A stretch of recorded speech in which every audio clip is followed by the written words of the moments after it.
Well, you probably know that St. George is the patron saint of England. But he hasn't always been.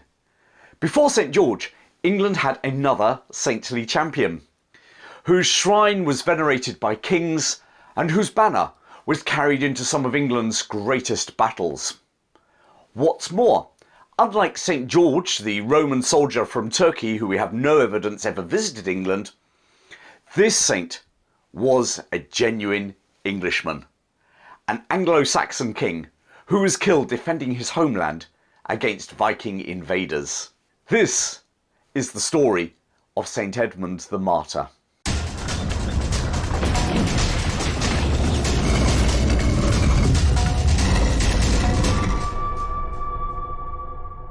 Edmund was the king of the Anglo-Saxon kingdom of East Anglia in the 9th century, at roughly the same time that Alfred the Great was coming to the throne of Wessex. Just to explain that at this period in history, there was no single country called England. The Anglo-Saxon invaders and settlers who had arrived on the shores of Britain when the Roman Empire departed in the early 400s were not one united group, but a hodgepodge of communities.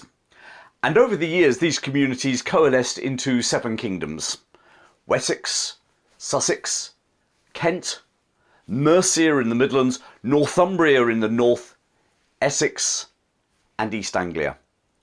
East Anglia, for those of you who are not up on your British geography, is on the eastern bulge of England. As you look at the map of England on that right-hand side, that bulge, and consists of the modern counties of Suffolk, Norfolk, and Cambridgeshire. Back in the 9th century, the Fenland marshes came in as far as Ely, almost cutting East Anglia off from its western neighbours. And it was into this kingdom's royal family that young Edmund was born in 841. When he was 14 years old, he succeeded his father, Ethelweard, to the throne. And there he might have remained, almost forgotten by history, like many of the other Anglo-Saxon kings, had it not been for the arrival of the Vikings. Viking raiders had first appeared off the shores of England in 793 when they attacked the monastery of Lindisfarne, way up in Northumbria. Now, contrary to popular myths, the Vikings weren't a unified group. You know, they came from the general area of modern-day Scandinavia, principally Norway and Denmark in England's case. But fundamentally, they were pirates who were driven by loot and slaves, and who would pick on the most vulnerable targets, like, well, monasteries like Lindisfarne stuck out on remote islands. And over the next 70 years, the raids became more frequent and more daring. But they were always opportunistic. But in 865, everything changed. In that year, a huge fleet containing over 3,000 warriors arrived off the coast of England, commanded by Ivar the Boneless and his brother Ubba, sons of the legendary Viking warrior Ragnar Lothbrok. This was no giant raiding party. This was an army of conquest.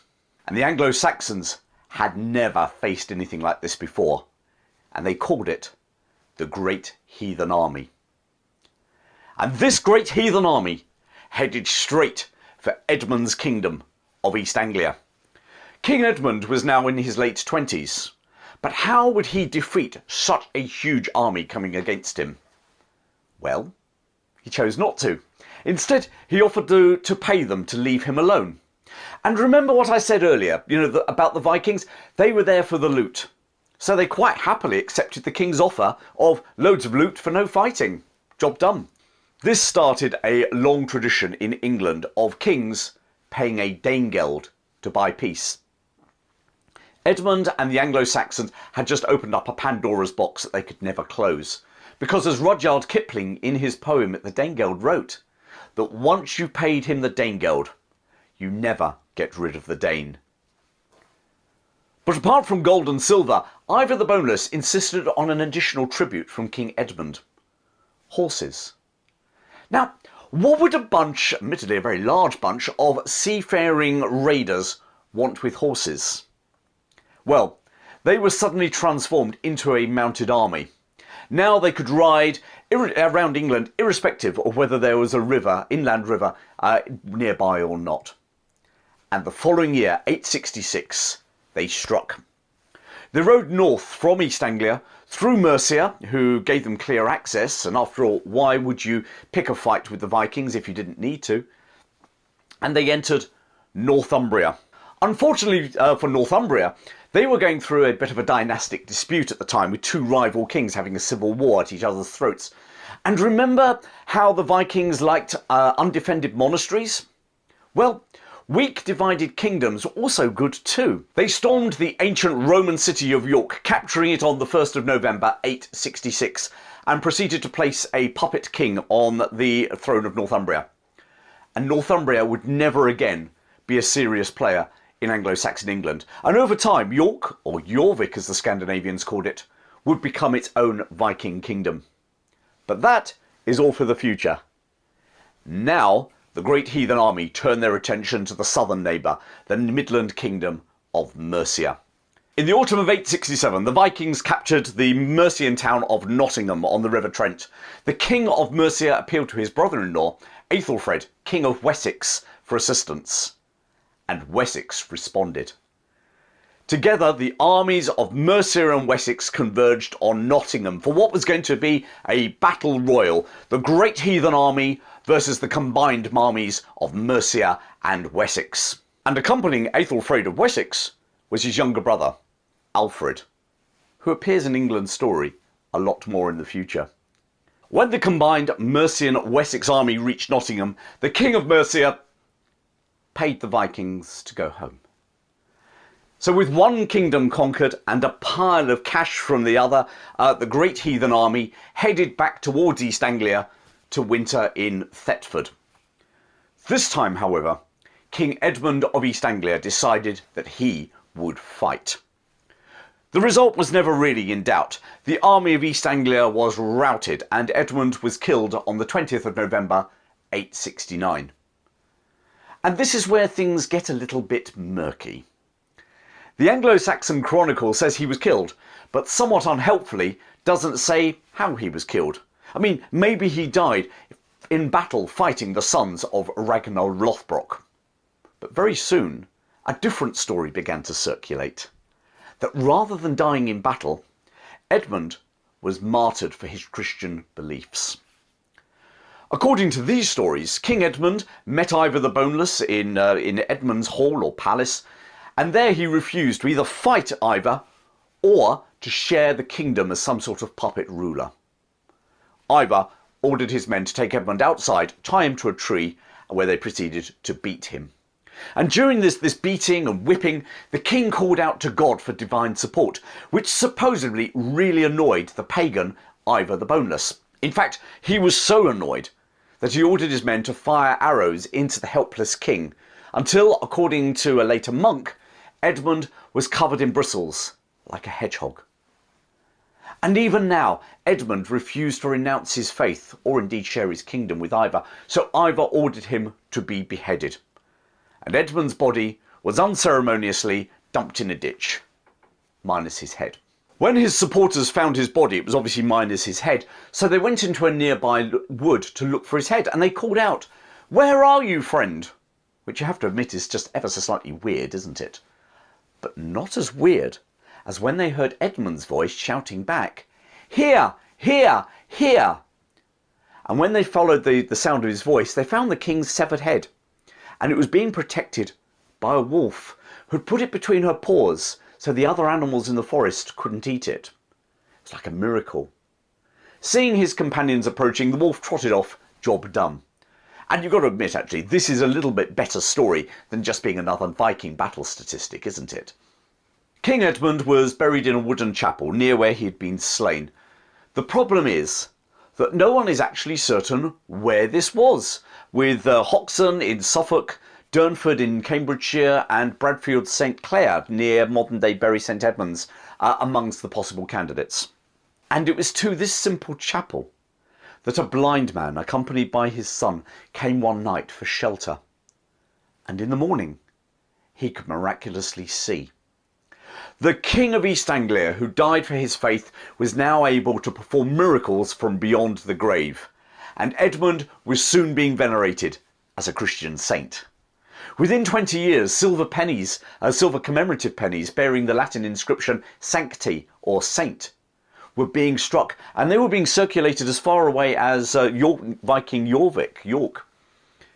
In the 880s, just a decade after his death, a monk, Abbo of Fleury, had been commissioned by the Abbey of Ramsey to compile a life of St. Edmund. Abbo claimed that the whole story of the martyrdom and the wolf protecting the severed head had been told to him by none other than the Archbishop of Canterbury, Dunstan. Dunstan, who was to be elevated to sainthood in the not-too-distant future, said that he had been told that story by a man who swore that he had been King Edmund's sword carrier. In 924, King Athelstan, the first king of the United England, grandson of Alfred the Great, ordered the body of St. Edmund to be brought from that wooden chapel in who knows where to a proper church at Bedrixworth. When his grave was opened, his body was found to be in pristine condition, despite the fact it was 50 years since he had died, and the arrow wounds had healed, and the head had been reunited with his body. It was another miracle. And so the King Saint's body was brought to Bedrixworth, which is now called Bury St. Edmunds. A century later, the Anglo-Danish king Canute built an abbey on the site to venerate Edmund. Indeed, strangely, seeing as he was martyred by Vikings, Scandinavians, both in England and elsewhere, venerated Edmund, the English king and martyr. In a little-known piece of English history, Canute's father, a man called Sweyn Forkbeard, had led a successful invasion of England in 1013 and was actually proclaimed king. He was never crowned, as he died just 6 weeks later. Now, some say he fell from his horse. But once again, another story gained legend. That St. Edmund the Martyr had risen from the dead and came to Sweyn Forkbeard whilst he was sleeping and speared him to death in revenge for his own martyrdom by the Vikings. Which you've got to say is a lot better story than just falling off your horse, isn't it? St. Edmund's Shrine became one of the most popular pilgrimage destinations in England for the next 500 years. Edmund's flag was carried into battle at Agincourt alongside those of St. Edward the Confessor and the newly arrived St. George, who had been discovered by Richard the Lionheart whilst on crusade. His feast day on the 20th of November, the date of his death, was venerated and was held to be so auspicious that in 1214 the barons met on that day to draw up their plans to confront King John, which led the following year to the Magna Carta, and which is reflected in Bury St. Edmund's motto, Shrine of a King, Cradle of the Law. St. Edmund's Shrine was destroyed during the English Reformation under King Henry VIII. By then, however, the martyred king had lost his place of pole position amongst England's saints to St. George. The foreigner had been elevated by Edward III when he had established the Order of the Garter at Windsor Castle, where its headquarters still are, in St. George's Chapel. And it's his feast day on the 23rd of April that is now celebrated as England's national day. And what of poor old St. Edmund the Martyr? Well, it's said that his bones were spirited away from Bury St. Edmunds when the monasteries were destroyed and ended up in Toulouse in France. In the early 20th century, the supposed bones were actually brought from Toulouse back to England and reside in Arundel Castle, home of the preeminent Catholic family of England, the Dukes of Norfolk. But others say that his body never left East Anglia at all, and during the Reformation, monks secretly buried it in the grounds of the old abbey in Bury St. Edmunds. But wherever he is, St. Edmund is no longer the patron saint of England, and despite some vigorous campaigns, especially in East Anglia, I doubt he ever will be again. However, you've got to say, an English-born king who died fighting for his homeland against invaders, not just any invaders, Viking invaders, and then coming back from the dead to possibly murder Sweyn Forkbeard in his bed, somehow does seem a more fitting patron saint for England than a foreigner, George, who never visited the country and whose chief claim in life was killing a magical beast, a dragon. It's a funny old world how we pick patron saints, isn't it? And speaking of funny old worlds, you'll be pleased to know that whilst redundant as the national saint, Edmund is still a patron saint of several causes, not least of course East Anglia, but somewhat appropriately for the manner of his martyrdom, he is the patron saint of torture victims too. And also, in these current times, he's the patron saint of pandemics. But best of all, St. Edmund the Martyr is the patron saint of wolves. As I said, it's a funny old world, this patron saint business.